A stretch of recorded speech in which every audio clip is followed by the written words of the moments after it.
Cogito ergo sum. I think, therefore I am.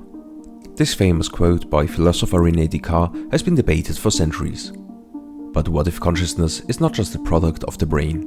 What if it's fundamental to the universe itself? In this video, we'll explore the idea that consciousness might be the language of the universe.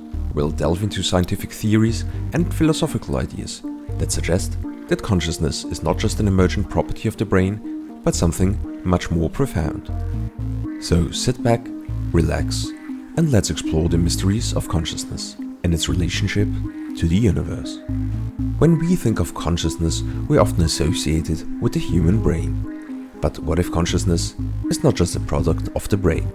What if it's fundamental to the universe itself? One theory that challenges traditional materialism and dualism is panpsychism. This concept proposes that all matter has some degree of consciousness. It's an idea that has been around for centuries, but only recently gained more attention in scientific circles. Panpsychism suggests that even atoms and particles have some form of experience, and that consciousness is a fundamental aspect of reality. Some argue that this could solve the hard problems of consciousness, which asks how subjective experience arises from physical processes in the brain. Others object to panpsychism by pointing out the combination problem, which asks how individual experiences combine to form a unified conscious entity. Another theory that links consciousness and the universe is quantum mechanics. The famous double-slit experiment suggests that particles can behave differently depending on whether they are observed or not.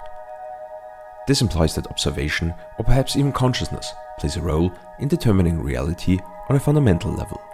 Some interpretations of quantum mechanics suggest that there are many parallel universes where every possible outcome exists simultaneously.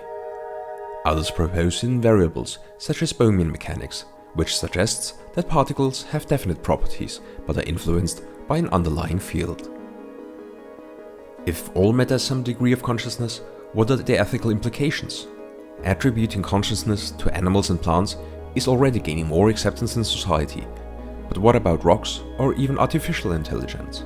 If everything has some form of experience, then our anthropocentric worldview would be challenged, and we might need to rethink our attitudes towards other forms of life.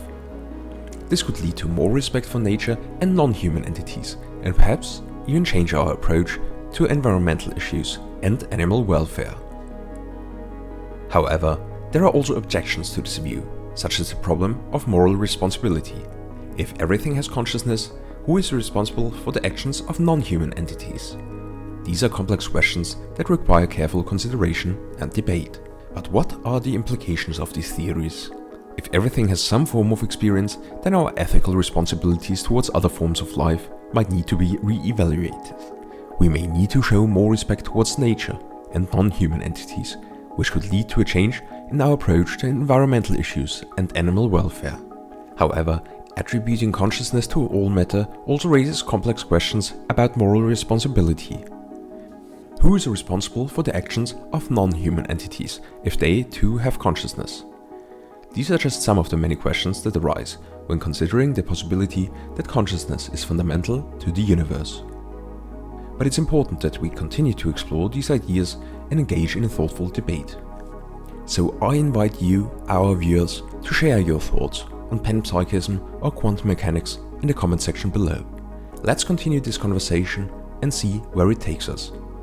And who knows, there might be just a follow-up video exploring other theories about consciousness in relations to physics. So stay tuned for more thought-provoking content from us.